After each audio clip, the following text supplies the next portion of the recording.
Comment ça va YouTube? Ça fait maintenant 3 ans que je fais du MMA, 2 ans depuis ma première vidéo, et entre temps... Comment je suis devenu chaud sa mère? Ferme ta gueule, à quand un combat? On veut te voir dans la cage, Henri. Il passe son temps à s'entraîner, lui. Tape-toi un peu, non? La bagarre, y'a du nord. Oh, mais lâchez ma veste!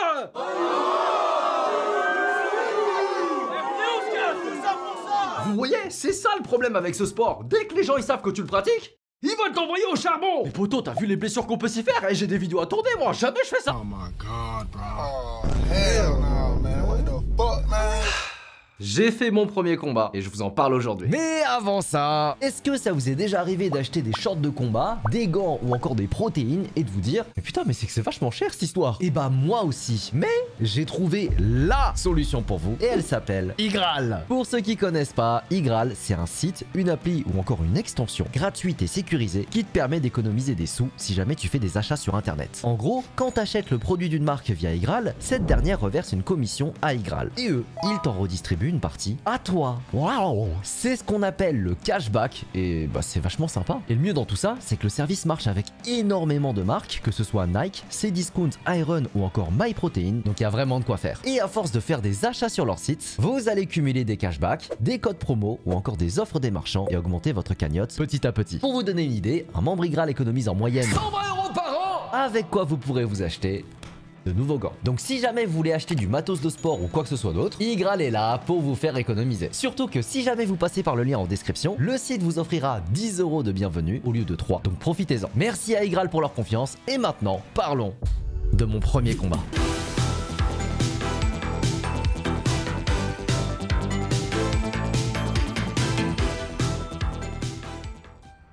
Ah, Noël. Chaque année, j'ai hâte de manger une bûche, découper le foie gras, faire la sieste ou encore les retrouvailles en famille. Sauf qu'en 2023, j'ai un peu reçu mon cadeau en avance. Bon Henri, je t'ai inscrit pour ton premier combat là. C'est dans 2 mois. Prépare-toi mon baba.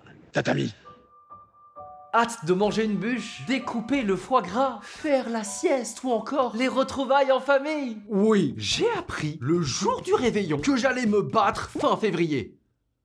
Ah, je me suis chié dessus! Bah parce que de 1, le timing poteau! Je venais d'engloutir une bonne dinde rôtie, j'arrivais à peine à bouger. De 2, je revenais de 3 mois de blessure, élongation du coude, ligament croisé, prothèse blanche chimio. Et de 3, mais j'ai rien demandé!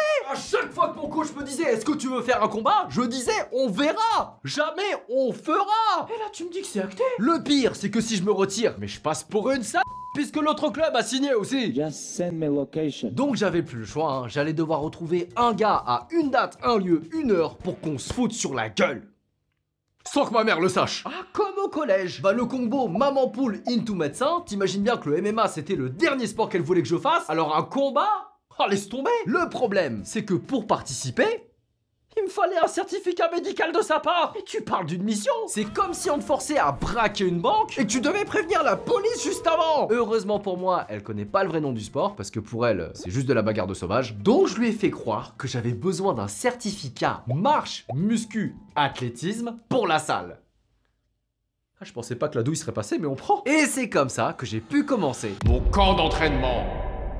Donc pour rappel, le MMA se divise en 3 disciplines. Le striking, où tu combats pied-point debout, la lutte, où tu emmènes le combat au sol, et le grappling, où vous la donnez par terre. 3 rounds de 3 minutes, et la victoire peut s'obtenir par décision des juges, par KO ou par soumission. Ce dont j'avais le plus peur à cause de mon coude fragile. Bah s'il y a bien un domaine où je suis éclaté au sol, c'est au sol! Autant en striking grâce au taekwondo ça va, mais le nombre de fois où je mène debout et next thing you know je suis en train d'étouffer par terre, laisse tomber! Armbar, bras tête, triangle, rear naked choke, le client originel, je prends tout! Tu vois cette matière au bac que t'as beau réviser toute l'année, tu sais que tu vas avoir 2? Moi au lycée c'était la physique, bon MMA c'est le grappling, mais c'est un problème de gravité. Plus je suis proche du centre de la terre, plus je déconne. En plus, comme j'ai des potes qui sont des pros pour te rassurer, Tu sais, Henri, le tatami, il ment pas. La moindre impasse dans un combat, c'est fatal. Je te le dis, sincèrement, je suis ton pote. Je connais un peu le MMA et tout, même si j'en ai jamais fait. bah j'ai dû axer toute ma prépa autour de cette faiblesse. Donc dès janvier, on s'est réunis avec mes coachs pour mettre au point un master game plan infaillible qu'on a appelé The Floor is Lava. Ah, comme le jeu débile. Tout sauf me retrouver au rez-de-chaussée. Et même si j'ai l'occasion d'emmener mon adversaire au sol, je dois me retenir de le faire. L'objectif, c'est de gagner au striking et de défendre toutes ces amenées au sol comme si ma vie en dépendait. Ce qui pose quand même une question. Qu'est-ce qui se passe Team Nico séance ranking. Ah oui, c'est une possibilité. Ce qui est terrifiant quand tu prépares ton premier combat, c'est que le gars en face, c'est souvent son premier combat aussi. Donc t'as aucune info, pas de photos, aucune vidéo à étudier pour m'adapter, alors que lui, il sait tout de moi. Le moindre de mes faits et gestes est documenté depuis mes 16 ans. Il sait combien de râteaux je me suis pris. Il a connu l'arc Henri Blond. Il est au courant de mes notobacs. Il m'a vu perdre sur Animal Crossing. Il me considère comme un petit bourge d'école de commerce. Comment tu veux que je lui inspire la moindre once de crainte? De mon côté, j'avais beau faire des recherches, la seule misérable info que j'ai réussi à trouver, c'est son prénom, Naïm. Mais c'est encore pire que de rien savoir. Non, les combattants sans réseaux sociaux, vous êtes les pires, parce que vous avez rien à prouver à personne. Ils sont pas là pour les stats, ils veulent juste abattre. Avec eux, y a pas de diète pour faire le poids. Et ils font toujours le poids. T'ajoutes à ça les 5 entraînements par semaine, la diète pour entrer dans la KT, les blessures à force de t'entraîner, le manque de sommeil parce que tu stresses à mort, et t'as le cocktail parfait pour être au bout du rouleau. Surtout qu'en plus, difficile de te détendre quand tu kennes pas. Ah rien, zéro, les couilles bleues. Le No Nut November en février. Je me suis même pas autorisé une artisanale. Mais pour éviter la tendinite. Tu sais que c'est prouvé scientifiquement, moins baiser pour mieux régner. Sun Tzu. Mike Tyson a appliqué ce précepte. Dans son prime, il se serait abstenu pendant 5 ans afin de garder toute sa testo pour être le plus féroce possible dans le ring. 5 ans. Mais moi, au bout de 5 jours, déjà, j'étais comme ça. Parfois, j'ai esquivé ma meuf exprès pour éviter de fauter. Je te laisse imaginer l'ambiance de la Saint-Valentin. Chérie, je t'aime. T'es la femme de ma vie et je ferai absolument tout pour toi. Mais ce soir, je vais dormir sur le canapé, il est déjà 19h, faut que je récupère. Mais je vais te tuer! Heureusement, dans tout ce chaos, il me restait la méditation.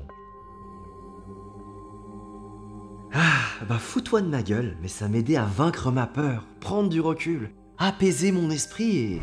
Oh putain, ça se trouve, pendant que je suis en train d'imiter un cheval, mon adversaire il est en train de s'entraîner. Le jour J. Je suis tombé malade. Voilà. Non mais je sais que ça sonne comme une excuse, mais c'est la vérité. Les amis, là je vais vous révéler quelque chose de très personnel. En fait, ça fait maintenant depuis des années que je suis atteint d'une maladie rare et incurable qui s'appelle... la tombe sur le podium de Paris Hit aiguë. En gros, dès que je m'inscris à une compète, je tombe systématiquement sur un top 3 de Paris. Ah bah ça me l'avait fait au taekwondo, pareil quand je faisais des tournois Smash, et cette fois-ci c'était la même, mais au MMA. Et ça a pas loupé. Naïm, c'était pas du tout un débutant, t'es ce qu'il m'a fait.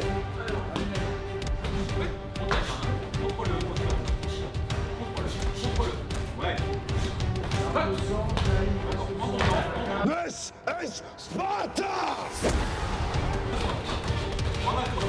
Passe à lui, passe à lui. Encore. Henri, descends dans les jambes. Descends dans les jambes. Pousse-le par terre, pousse-le. Tire bien la jambe, tire bien la jambe. Tire bien la jambe. Attrape tes doigts. Stop.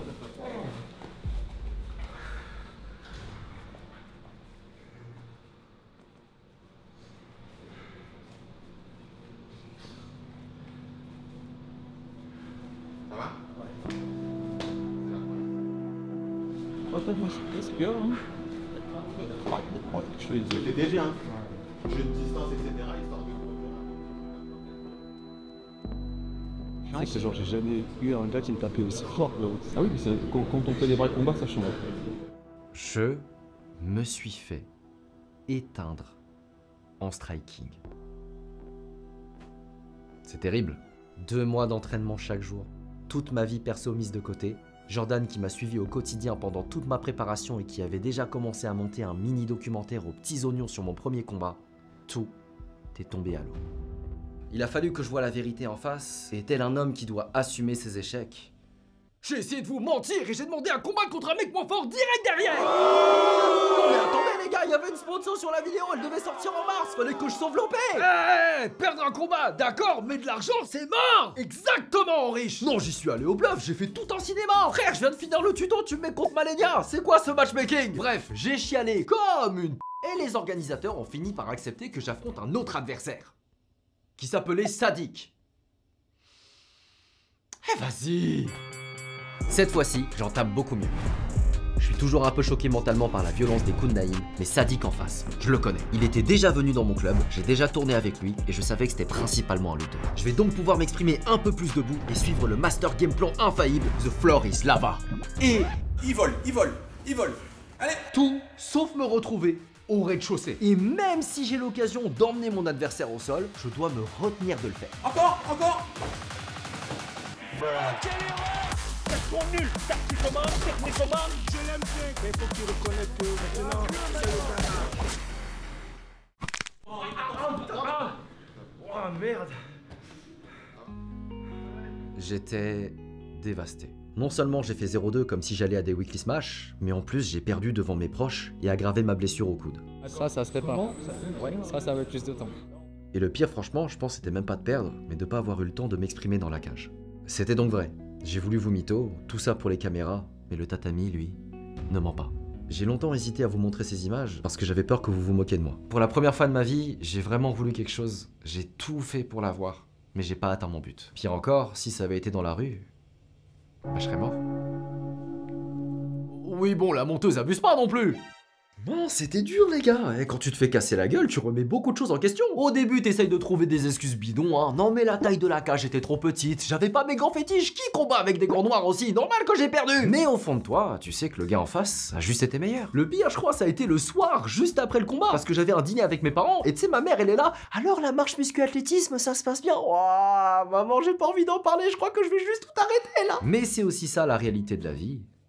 Tu peux pas toujours gagner. Ces 2 défaites, elles m'ont appris une vraie leçon d'humilité. J'ai mis au moins 4 mois à digérer tout ça, mais au bout du compte, voici ce que j'en retire. Déjà, je suis très fier d'avoir relevé ce défi qui me faisait flipper, parce que rentrer dans une cage, bah c'est pas anodin, hein, et puis c'était pas contre n'importe qui. De 2, j'ai énormément progressé grâce à cette compète, hein, que ce soit avant ou après le combat, parce que ça m'a forcé à combler mes lacunes. Et surtout... bah maintenant je respecte encore plus les combattants pro en fait. Depuis 2021, par rapport à quand j'ai commencé aujourd'hui, le MMA s'est beaucoup démocratisé et cette popularité a apporté du bon comme du mauvais. D'un côté, les nouveaux spectateurs ont attiré les sponsors et donc les athlètes sont mieux payés et ont plus d'opportunités, mais de l'autre, ça a aussi amené une armée de novices, les fameux MMX, qui pigeraient en sport pour qui c'est juste de la bagarre et qui ont absolument aucun respect pour les athlètes. Y a qu'à lire les commentaires sur Twitter, un tel il est claqué, l'autre c'est un plombier, etc. Et je me dis, si moi à mon échelle, cette défaite elle m'a autant affecté alors qu'il n'y a aucun enjeu, mais qu'est-ce que c'est lorsque c'est littéralement ton métier, que ta famille dépend de tes performances et que malgré les sacrifices tu perds par KO, mais qu'en plus de ça les fans ils te lynchent?